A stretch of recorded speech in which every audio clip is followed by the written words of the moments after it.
विद्युत आणि चुंबकत्व ह्या दोन गोष्टींमध्ये ना एक कमाल अदृश्य असं नातं आहे. आज आपण तेच बघणार आहोत की एका साध्या विजेचा प्रवाहातून म्हणजे करंटमधून एक शक्तिशाली चुंबकीय क्षेत्र कसं तयार होतं. पण सगळ्यात आधी एक सोपा पण खूप इंटरेस्टिंग प्रश्न. खरंच असं होऊ शकतं का की फक्त एक साधी तार घेतली, तिला वाकवलं आणि आपण एक पॉवरफुल चुंबक बनू शकलो? चला तर मग बघूया याचं उत्तर काय आहे. ठीक आहे, तर पहिला भाग सुरुवात करूया एका सरळ तारेपासून, कारण हाच आहे विद्युत चुंबकत्वाचा अगदी बेसिक पाया. ओके, तर विचार करा. आपल्याकडे एक सरळ तार आहे आणि त्यातून वीज म्हणजे करंट वाहतोय. काय होतं माहितीये?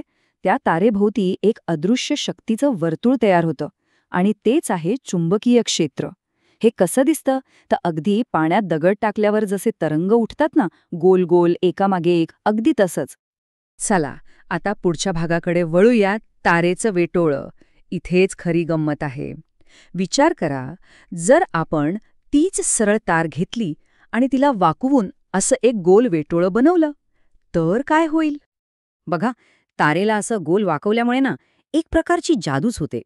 त्या तारेच्या प्रत्येक छोट्या भागावर जे चुंबकीय क्षेत्र तयार होतंय ते आता सगळं त्या गोलाच्या केंद्राकडे म्हणजे सेंटरकडे खेचलं जातं. आणि जसजसं आपण त्या सेंटरच्या जवळ जाऊ तसतशी ही गोल फिरणारी चुंबकीय रेषा मोठी मोठी होत जाते. इतकी मोठी की ती जवळजवळ सरळ दिसायला लागते. आणि शेवटी अगदी बरोबर मध्यभागी ही सगळी अदृश्य शक्ती एकाच पॉइंटवर एकाच दिशेने येऊन मिळते. कमाल आहे ना? म्हणजे सोप्या भाषेत सांगायचं तर त्या वेटोळ्यावरचा प्रत्येक छोटासा पॉइंट केंद्रातल्या चुंबकीय क्षेत्राला अजून स्ट्रॉंग बनवण्यासाठी मदत करतो. हे अगदी एका टीमवर्क सारखं आहे, जिथे प्रत्येक जण आपापली ताकद लावतो आणि मग ती एकत्रित शक्ती खूप मोठी होते. बरं, पण विचार करा, आपल्याला अजून शक्ती हवी असेल तर काय करायचं? इथे एक नवीन आयडिया येते. ती म्हणजे एन. आणि एन म्हणजे काय? तर तारेच्या वेटोळ्यांची संख्या. म्हणजे आपण किती फेरे मारले आहेत ते. आणि इथला नियम ना एकदम सोपा आहे. जर आपण एका तारेच्या जागी एन वेढे घेतले म्हणजे अनेक फेरे मारले, तर चुंबकीय क्षेत्राची ताकद सुद्धा एन पटीने वाढते. सोपे की नाही? म्हणजे 100 वेढे तर 100 पट जास्त शक्ती. जबरदस्त. ओके, आता येतोय तिसरा भाग, वेटोळ्यांची रचना, ज्याला म्हणतात सोलेनॉइड. आतापर्यंत जे काही आपण पाहिलं त्याचा वापर करून आता आपण एक अल्टिमेट म्हणजे सर्वात शक्तिशाली विद्युत चुंबकीय रचना बनवणार आहोत. तर मग हे सोलेनॉइड म्हणजे नक्की काय? अहो, अगदी सोपं आहे. आपल्याकडे जी स्प्रिंग असते ना, अगदी तशीच ही रचना आहे. यात काय करतात तर एक तांब्याची तार घेतात आणि तिला एकावर एक असं खूप वेळा गुंडाळतात. आपण जे आत्तापर्यंत शिकलो त्याचाच हा एक शक्तिशाली नेक्स्ट लेव्हलचा प्रकार आहे. पुढचा भाग, सॉलेनॉइड, एक शक्तिशाली चुंबक. आणि सगळ्यात मोठी गंमत तर आता आहे. या तारेच्या गुंडाळीतून म्हणजे सॉलेनॉइडमधून जेव्हा आपण वीज पास करतो तेव्हा ती चक्क एका बार मॅग्नेटसारखी म्हणजे पट्टी चुंबकासारखी वागायला लागते. विचार करा, एक साधी तार आता एक शक्तिशाली चुंबक बनलीये. अविश्वसनीय नाही का? आणि हे साम्य किती आहे ते बघा. जेव्हा सोलेनॉइडमधून करंट जातो तेव्हा त्याचं एक टोक नॉर्थ पोल म्हणजे उत्तर ध्रुव बनतं आणि दुसरं टोक साऊथ पोल म्हणजे दक्षिण ध्रुव.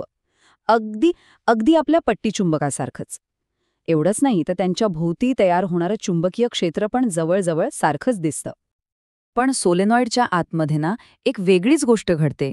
बाहेर जशा त्या चुंबकीय रेषा वाकलेल्या असतात त्याच्या अगदी उलटं.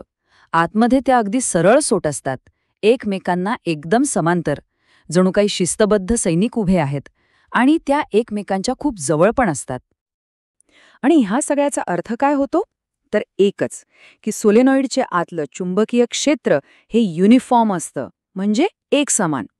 याचा अर्थ आतल्या कोणत्याही पॉइंटवर जा, तुम्हाला चुंबकीय ताकद आणि दिशा अगदी सारखीच मिळणार. एकदम परफेक्ट कंट्रोल चुंबकीय क्षेत्र. चला तर मग आता शेवटच्या भागाकडे येऊया. आतापर्यंत आपण जो प्रवास केला त्यावर एक पटकन नजर टाकूया. आठवते, एका साध्या सरळ तारेपासून आपण सुरुवात केली आणि आता एका शक्तिशाली आणि एकसमान चुंबकीय क्षेत्रापर्यंत येऊन पोहोचलो आहोत. हा प्रवास किती इंटरेस्टिंग होता बघा. सरळ तार होती तेव्हा चुंबकीय क्षेत्र गोल गोल फिरत होतं आपण तिला वाकवून वेटोळं बनवलं तेव्हा ते सगळं केंद्रात एकत्र आलं.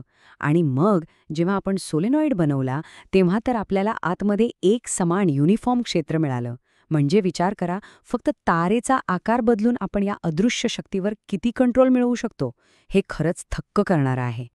आणि आता जाता जाता एक शेवटचा प्रश्न, जो विचार करायला लावेल. तारेला फक्त वाकवून तयार होणारी ही अदृश्य आणि कंट्रोल करता येणारी शक्ती आपल्या रोजच्या आयुष्यात आपण कुठे कुठे वापरत असू? थोडी हिंट देते. आपल्या दारावरच्या बेलपासून ते मोठमोठ्या मेडिकल मशीन्सपर्यंत. विचार करा, ही अदृश्य शक्ती अजून कुठे कुठे लपलेली आहे.